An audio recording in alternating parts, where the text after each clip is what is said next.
My daughter-in-law said I didn't fit in her family's Christmas, so I sold the house they'd inherit. I was folding laundry when my phone buzzed. Tuesday morning, 9:15. The kind of gray November light that makes everything look like it's covered in a thin layer of dust.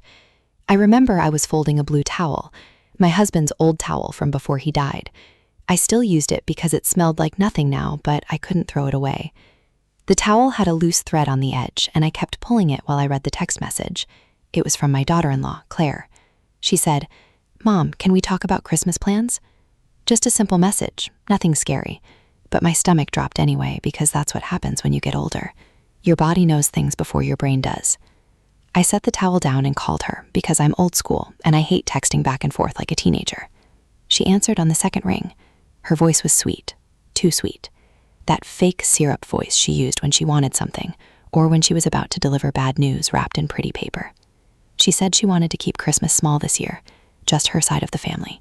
Her parents, her sister's new husband, the kids. She said it with this little laugh like it was nothing, like she was just rearranging furniture. I said, "Okay, what time should I come over?" There was a pause, the kind of pause that lasts 3 seconds but feels like 3 years. I could hear her breathing. I could hear one of my grandkids crying in the background. She said, "Well, Mom, we were thinking maybe this year you could do your own thing, just for this year, with everything going on." I didn't understand at first. I said, "My own thing? Like what?" She said, "Like maybe go to your sister's house, or take a little trip somewhere warm. The kids are just so overwhelmed, and we want to keep it really intimate, just immediate family." I said, "I am immediate family." She said, "I know, but you know what I mean." I didn't know what she meant. I still don't know what she meant. I was the one who changed her son's diapers. I was the one who paid for his braces and his first car and his college application fees. I was the one who co-signed the loan for their first house because their credit was garbage. I was the one who watched their 3 kids every Tuesday and Thursday for 2 years while Claire went back to work. I never complained, not once. I loved those kids like they were mine. I still love them. That's the worst part. I said, "Okay." I said, "Okay, sweetheart, let me think about it." And I hung up before she could hear my voice break. I sat there on the couch for a long time, the blue towel in my lap, the laundry basket half empty. The television was on some home shopping network, and a woman was selling a diamond bracelet for $400. I just stared at the screen. My hands were shaking, but not from cold. The house was warm. The heat was running. I had set it to 72 because my bones ache when it gets colder than that. I thought about my son Michael. I thought about how he used to hold my hand crossing the street, even when he was 11 years old and his friends were watching. I thought about how he cried at his father's funeral, how he gripped my arms so hard I had bruises for a week. I thought about how he looked at Claire when they first started dating, like she had hung the moon. I was happy for him then. I threw them an engagement party in my backyard. I spent $800 on catering. I made a toast about love and family and how nothing could break us. That was 8 years ago. I didn't know then that Claire had already started a folder in her head labeled "Reasons to Get Rid of the Mother-in-Law." The first red flag came 6 months after the wedding. Michael called me on a Sunday afternoon and asked if I could watch the baby overnight because Claire needed a break. I said yes immediately. I always said yes. I drove 45 minutes to their house with a bag full of toys and snacks. When I got there, Claire was sitting on the couch scrolling through her phone. She didn't look up when I walked in. She just said, "The baby is sleeping and there's formula in the cabinet." Then she went upstairs and shut the bedroom door. Michael walked me to the car later. He looked tired. He had that thin look people get when they aren't sleeping enough. He said, "Mom, just ignore her. She's stressed." I said, "I'm not worried about it, honey." But I was worried. I just didn't say it. Over the next few years, Claire got colder. Not all at once. Slowly. Like a room losing heat through a cracked window. She stopped calling me Mom. She started calling me Margaret, even though she knew everyone called me Maggie. She would make little comments about my cooking, about my clothes, about the way I talked to the kids. She told me once that I was too affectionate with my grandson. She said, "You need to teach him boundaries." I laughed because I thought she was joking. She wasn't joking. Michael never said anything. That was the hardest part. He just stood there, like a mailbox, while the whole thing fell apart. I kept waiting for him to pull me aside and say, "Mom, I've got your back." But he never did. He loved her more than he loved me. I understand that now. A man should love his wife more than his mother. That's natural. That's how it's supposed to be. But there's a difference between loving your wife and letting her erase your mother. The house was mine.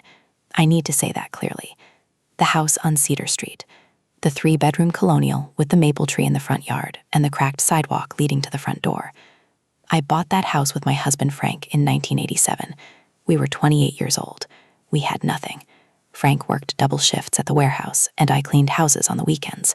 We saved for 4 years to make the down payment. It was $17,000.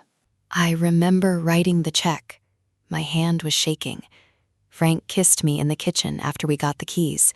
He picked me up and spun me around, and we almost knocked over the refrigerator. We raised Michael in that house. We celebrated every birthday and every Christmas and every Thanksgiving in that house. We painted Michael's room blue, then green, then gray as he grew up. We replaced the roof twice. We planted tulips every spring, even though Frank hated gardening. He did it because I loved the colors. He died in that house, in our bed, the morning of March 12th, 2015. I was holding his hand when he went. The last thing he said was, "Take care of Michael." I promised him I would. I promised him on his dying breath. After Frank died, the house felt too big, but I stayed because I didn't know where else to go. I stayed because the backyard still had the swing set Michael played on. I stayed because I could still smell Frank's coffee in the kitchen if I closed my eyes. The house was my memory box. Every room held 40 years of my life. Michael and Claire started talking about the house about 2 years after Frank died. It was casual at first. Michael said, "You know, Mom, you could downsize, get something smaller, maybe a condo, less maintenance." I said, "I like my garden." He said, "You could have a little patio." I said, "I like my maple tree." He dropped it. But Claire didn't drop it. She started sending me listings, little 1-bedroom apartments near their neighborhood. She would text me links with captions like, "So cute," or "Perfect for you." I didn't respond. She kept sending them. For months. Every week, another apartment, another condo, another senior living community with a pool and bingo nights. I finally asked Michael why she was so obsessed with my house. He laughed and said, "She just worries about you." I said, "I don't need worrying about." He changed the subject. The truth came out later, and it came out in the stupidest way possible. A comment from my granddaughter, 7 years old. She was sitting on my kitchen floor coloring a picture of a unicorn. I asked her what she wanted for her birthday. She looked up and said, "Daddy says when you move out, I can have your room because it's bigger than my room." I stopped stirring the soup. I said, "What did Daddy say?" She said, "He told Mommy that when Nana goes to the little house, they can make my room a playroom, and I can have Nana's room because it has the big closet." I didn't say anything to her. I just smiled and gave her a cookie. But that night, I went through every drawer in my bedroom, every file folder, every box in the closet, and I found it. A document from a lawyer. A draft of a will. Not my will. Michael and Claire's will. They had listed my house as an asset. Their asset. They wrote that upon my death or upon my move to assisted living, the property at 47 Cedar Street would be transferred to Michael and Claire Thompson. They hadn't filed it. It was just a draft. A fantasy they had paid a lawyer to write down. They had already divided up my rooms. They had already picked which curtains they would keep and which walls they would knock down. They had already decided that I would go to a little house somewhere, a senior community with a pool and bingo nights, a place where I could fade away quietly while they raised their children in my garden. I didn't confront them. I should have, but I didn't. I folded the document and put it back in the drawer. Then I went to the bathroom and threw up. Then I sat on the floor for an hour with my back against the tub. I thought about Frank. I thought about what he would say. He would say, "Burn it down." He was a hothead. He would have driven to their house that same night and broken their front door. But Frank was dead, and I was alone, and I didn't know how to be the kind of woman who fights back. So I did nothing. I pretended I never saw the document. I kept babysitting on Tuesdays and Thursdays. I kept bringing casseroles when Claire was sick. I kept showing up for every school play and every soccer game and every piano recital. I smiled at Claire. I hugged Michael. I held my grandkids and breathed in the smell of their hair and told myself that love meant absorbing the blows. But the blows kept coming. Claire started excluding me from family dinners. She would text Michael to pick up food on the way home, and then Michael would call me and say, "Sorry, Mom, we already ate." She stopped inviting me to the kids' birthday parties. Michael would send me the address and the time, and I would show up, and Claire would look at me like I was a Jehovah's Witness who wandered in by accident. Last year, at my grandson's 4th birthday party, I brought a cake, a Thomas the Tank Engine cake. I spent 3 hours decorating it. Claire put it on the counter and served store-bought cupcakes instead. She said the cake was too messy. The kids ate the cupcakes. My cake sat there untouched until one of Michael's friends took a slice home in a napkin. I watched that cake slowly melt in the heat of the kitchen. The buttercream frosting started sliding off to sides. It looked like a dying animal. I left early that day. I said I had a headache. Michael walked me to the car and he said, "Mom, you need to try harder with Claire." I said, "Try harder at what?" He said, "She feels like you don't respect her as a mother." I said, "I watch your children 14 hours a week. I changed more diapers than she has." He said, "That's exactly what I'm talking about. That attitude." He got in his car and drove back to the party. I sat in my car for 20 minutes before I could see well enough to drive. That was the first time I thought about selling the house. Not out of revenge, out of exhaustion. I thought, if I sell the house, I can move somewhere far away, somewhere warm, somewhere without maple trees and cracked sidewalks, and memories of Frank spinning me around the kitchen. I could buy a little condo in Florida. I could sit by a pool and read paperbacks and never bake another Thomas the Tank Engine cake. I could stop being the grandmother who shows up where she isn't wanted. But I didn't sell it, because I still believed Michael loved me. I still believed that underneath Claire's coldness, there was a girl who just needed patience and grace. I still believed in family. I was 68 years old, and I still believed in something as stupid as family. Then came the Christmas conversation. After Claire told me to do my own thing, I didn't sleep for 2 nights. I lay in bed staring at the ceiling. The clock on the nightstand ticked. The furnace clicked on and off. I kept replaying the conversation. My own thing. Immediate family. You know what I mean. On the 3rd day, I drove to their house. I didn't call first. I just got in my car and drove. It was raining. The kind of cold November rain that soaks through your coat before you make it from the car to the door. I knocked. Claire answered. She was wearing a cream-colored sweater and her hair was perfect. She looked at me like I was a package that arrived at the wrong address. I said, "We need to talk." She stepped aside and let me in. The house smelled like cinnamon and vanilla. She had a candle burning on the table. Her Christmas decorations were already up. They put them up in October, every year. It drove me crazy, but I never said anything. We sat in the living room. She sat on the couch. I sat on the chair across from her, the chair with the broken spring that poked into my leg. She never fixed that spring. I offered to fix it twice. She said she would get to it. I said, "I want to talk about Christmas." She sighed, that little sigh she did when she was annoyed but trying to hide it. She said, "Mom, I already told you. We're keeping it small this year, just my side." I said, "I am Michael's side. I am his mother. I am those children's grandmother. How am I not immediate family?" She looked at me for a long time. Then she said something I will never forget. She said it slowly, carefully, like she was explaining something to a child. She said, "Margaret, you are Michael's mother, but you are not part of our family unit. Our family unit is me and Michael and the kids. You are extended family, and we need Christmas to be just the unit this year." Extended family? She called me extended family? I felt something crack inside my chest. Not like a bone breaking, like ice breaking. Like something frozen had been sitting in my heart for years, and suddenly it shattered. I said, "I paid for your wedding." She said that was very generous. I said, "I co-signed your mortgage." She said, "We appreciate that." I said, "I watch your children for free." She said, "We are very grateful." I said, "I am not extended family. I am the woman who held Michael's hand when he took his first steps. I am the woman who sat with him in the emergency room when he broke his arm falling out of that maple tree. I am the woman who gave him half my liver. Did you know that? He never told you. When he was 25, he had liver failure from a virus. He almost died. I gave him 60% of my liver.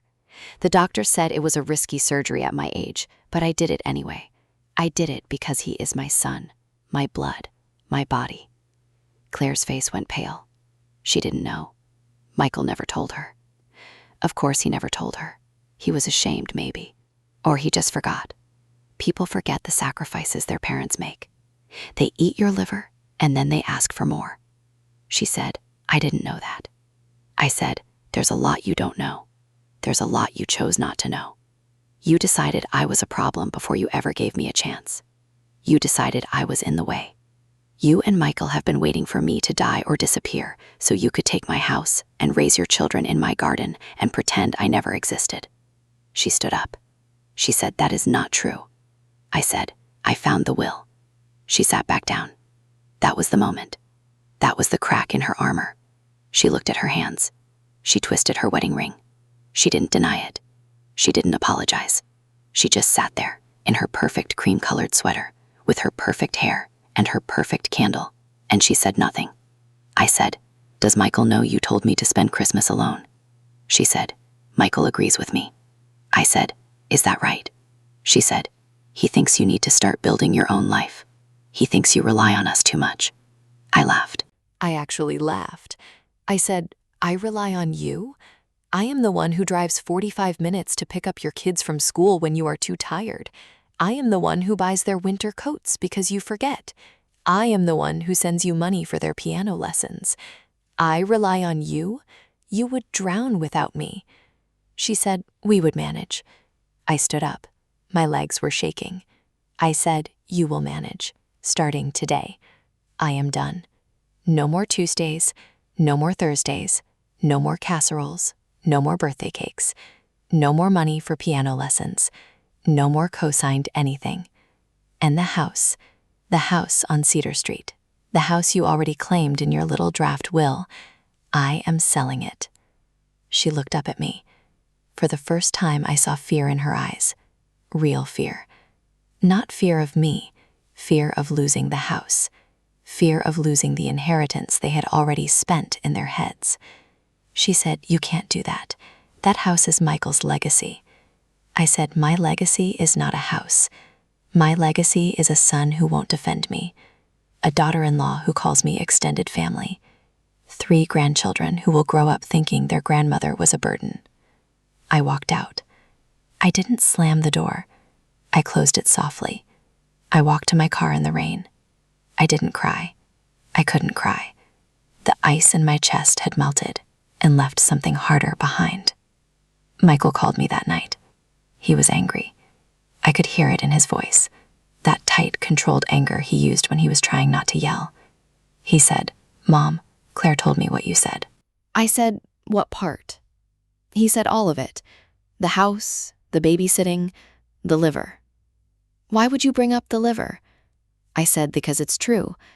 He said, "She feels attacked." I should feel attacked. She told me I couldn't come to Christmas. She told me to do my own thing. She called me extended family. He was quiet for a moment.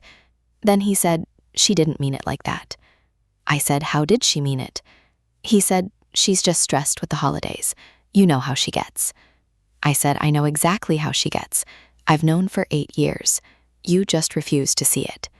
He said, "Mom, don't do this. Don't make me choose." I said, "I'm not making you choose.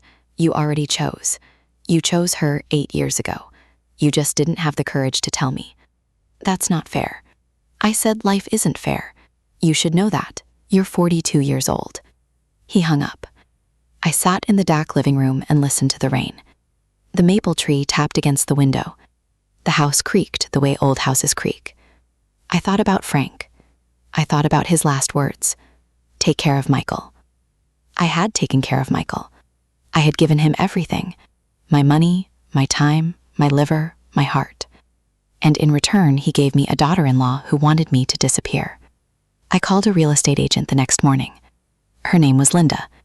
She was cheerful and loud, and she talked too fast. She came over with a clipboard and walked through every room. She opened closets, she looked at the foundation, she tapped the windows. She said the house needed work, but the location was good. She said we could list it at $420,000. She said we could probably get $450 if we waited for spring. I said, list it now. I don't care about spring. I want it sold before Christmas. She raised her eyebrows, but she didn't ask questions. That's why I liked Linda. She was a professional. She didn't need to know why a 68-year-old widow was selling her family home in November. She just needed the commission. The sign went up on Wednesday. For sale, 3-bedroom colonial, mature landscaping, close to schools. I stood on the sidewalk and looked at the sign. The rain had stopped. The sun was out. Everything looked clean and wet and new. My neighbors drove by slowly. They stared. I waved. They didn't wave back. Michael found out on Thursday. He saw the sign. He drove to my house and parked in the driveway and sat in his car for 5 minutes before he got out. I watched him from the window. He looked small. My son, my 42-year-old son. He looked like a little boy who had lost his dog. He came inside without knocking. He never knocked. He said, "Mom, what did you do?" I said, "I sold the house." He said, "You listed it. You didn't sell it. You can still take it off the market." I said, "I'm not taking it off the market. I have a showing tomorrow at 2 o'clock. He started pacing, back and forth across the living room. His boots left wet marks on the hardwood. The same hardwood Frank and I installed in 1991. The same hardwood Michael learned to walk on. He said, "Do you understand what you're doing? This house is supposed to be mine. Dad wanted me to have this house." I said, "Dad wanted you to take care of me, not the house, me. He wanted you to make sure I was okay, not wait for me to die so you could move in." He stopped pacing. His face went red. He said, "That is not what I was doing." I said, "I found the will, Michael, the one you and Claire wrote, the one that lists my house as your asset. Did you think I wouldn't find it? Did you think I would just wander off to a little house somewhere and forget I had a family?" He didn't say anything. He just stood there with his mouth open. I had never seen him look so lost, not even at his father's funeral. I said, "I loved you. I still love you. But love is not supposed to feel like this. Love is not supposed to feel like a knife in your back every time you see your son's face. Love is not supposed to be something you have to beg for." He said, "Mom, please, don't sell the house. We can fix this. We can go to counseling, family counseling." I said, "You had 8 years to fix this. You had 8 years to tell your wife that her mother-in-law is not an enemy. You had 8 years to teach your children that their grandmother matters. You did nothing. You said nothing. You let her push me further and further away, and now you want to go to counseling?" He started crying. My son, my only child. Standing in the living room with his hands shaking and tears running down his face, he said, "I'm sorry. I'm so sorry, Mom. Please, don't punish the kids. They love you." I said, "I know they love me, and I love them, but I can't keep showing up to a place where I'm not wanted. I can't keep baking cakes that nobody eats. I can't keep being extended family." He left after that. He drove away, and I watched his taillights disappear around a corner. Then I went upstairs and lay down on my bed, the bed where Frank died. I put my hand on the spot where his hand used to be. I closed my eyes and I tried to remember his voice, but I couldn't hear it. All I could hear was Claire saying, "extended family." All I could see was Michael's face when I told him about the will. All I could feel was the cold, empty space where my heart used to be. The house sold in 12 days. A young couple. He was a teacher. She was a nurse. They had a little girl with red hair and freckles. They walked through the house and the little girl ran straight to the backyard and climbed on the swing set. The swing set Michael played on. The swing set I thought would stay in the family forever. The couple made an offer. $430,000. I accepted. I didn't negotiate. I didn't try to get more. I just wanted it to be over. Closing was December 18th, 8 days before Christmas. I moved out on December 15th. I packed my whole life into 12 cardboard boxes and a suitcase. 40 years of marriage. 40 years of memories, all of it fitting into the back of my Honda CR-V. I gave away Frank's tools to the neighbor. I gave away my dining room table to a charity shop. I left the curtains because I didn't want them anymore. The curtains Frank picked out. The ones he said made the room look like a magazine. I drove to a rental apartment on the other side of town, a one-bedroom on the second floor. No garden, no maple tree, no swing set. Just a parking lot and a dumpster, and a hallway that always smelled like microwave popcorn. I unpacked my boxes. I hung a picture of Frank on the wall. I put my clothes in the closet. I made the bed. Then I sat on the couch and looked at the blank television and waited for something to happen. Nothing happened. Christmas Eve came. My phone was silent. No messages from Michael. No messages from Claire. No messages from anyone. I sat in my apartment and watched the lights of the parking lot flicker on and off. The neighbor downstairs was having a party. I could hear music and laughing and the sound of glasses clinking. I pressed my ear to the floor sometimes, just to feel the vibration, just to pretend I was part of something. On Christmas morning, I drove to my sister's house. She lives 2 hours away. She didn't know about the house yet. I hadn't told her. I didn't want to explain it. I just showed up with a bottle of wine and a frozen pie. She hugged me and said, "You look thin." I said, "I've been busy." She said, "Busy doing what?" I said, "Selling my house." She dropped the wine. We sat in her kitchen, the same kitchen we sat in as children, the same tile floor, the same yellow cabinets. She poured 2 glasses and she listened. She didn't interrupt. She just listened while I told her everything.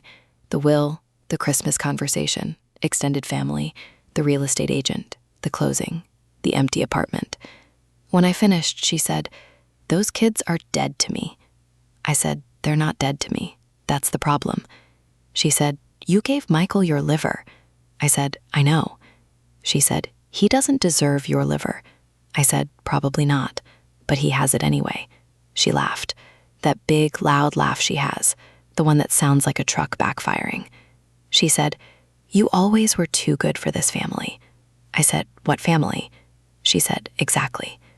I spent the night on her couch, the same couch we slept on as kids when we had nightmares. I slept better than I had in weeks. There was something about being near my sister, something about being near someone who remembered me before I was a mother, before I was a grandmother, before I was extended family. On December 27th, Michael showed up at my apartment. I don't know how he found the address. I never gave it to him. He must have gotten it from the real estate agent, or from my sister, or from someone who felt sorry for him. He knocked on the door at 7 in the morning. I was still in my robe. My hair was a mess. I looked like a woman who had given up on looking like anything. I opened the door. He was holding a gift, wrapped in red paper with a silver bow. He said, "Merry Christmas, Mom." I didn't take the gift. I just looked at him. He looked terrible. His eyes were bloodshot. He hadn't shaved. His coat was unzipped and he was shivering. I said, "Come inside before you freeze." He stepped into the apartment. He looked around at the bare walls, the cardboard boxes, the single picture of Frank on the counter. He said, "This is where you live now?" I said, "This is where I live now." He said, "It's small." I said, "It's mine. Nobody's going to put it in their will. Nobody's going to wait for me to die so they can take it." He flinched. Good. I wanted him to flinch. I wanted him to feel even a fraction of what I felt when I read that document. He said, "I brought you something." He held out the gift. I took it. I unwrapped it slowly. I pulled off the tape so I wouldn't tear the paper. Old habit. Frank used to tease me about it. He would rip into his gifts like a wild animal. I always saved the paper. I had a drawer full of folded wrapping paper. I threw it all away when I moved. Inside the box was a photo album, leather-bound, expensive. I opened it. The first page was a picture of me and Frank on our wedding day, 1985. I was 26. He was 28. He had his arm around me and we were both laughing at something the photographer said. I don't remember what. I don't remember anything about that day, except the way Frank looked at me, like I was the only person in the world. I turned the page. More pictures. Michael as a baby. Michael's first birthday. The house on Cedar Street with the maple tree still small.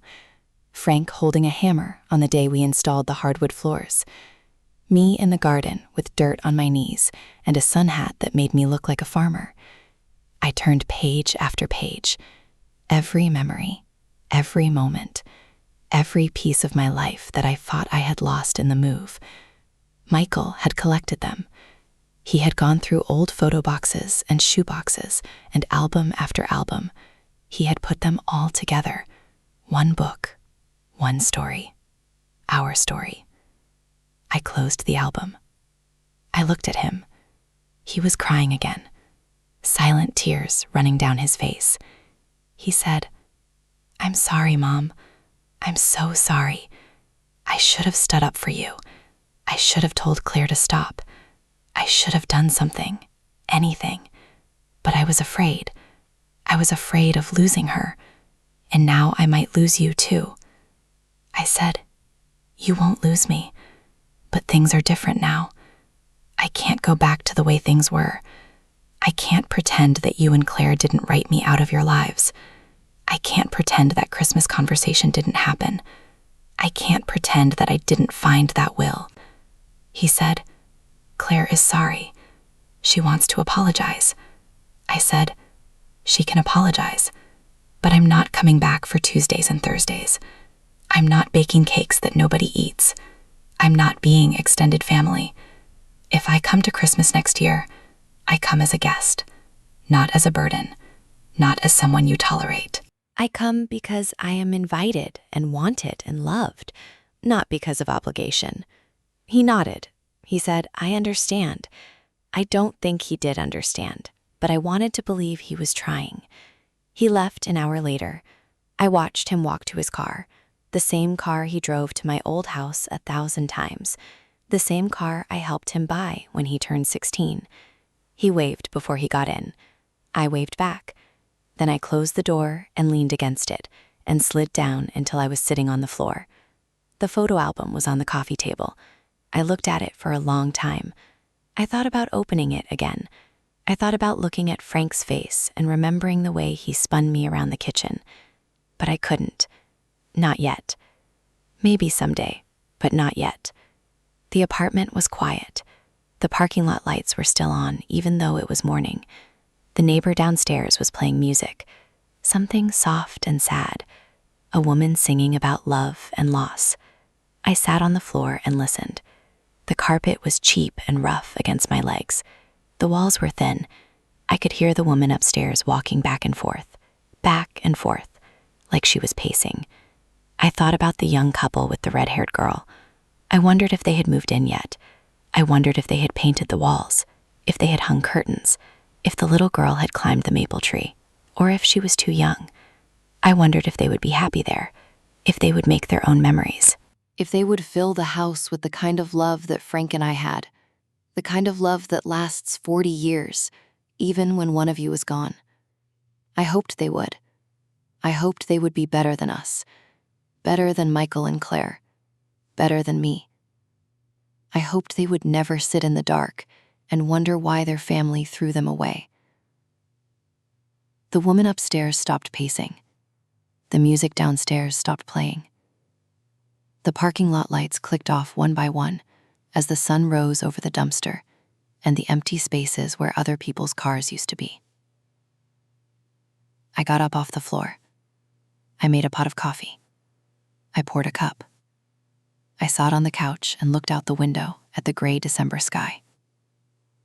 There was no snow. There was no sun. There was nothing but clouds and cold, and the faint sound of a highway somewhere in the distance. My phone buzzed. A text message from a number I didn't recognize. It said, "Mrs. Thompson, this is Linda, the real estate agent. The buyers closed on the house this morning. Congratulations. I hope you're doing well." I typed back, "Thank you, Linda. I'm fine." I wasn't fine.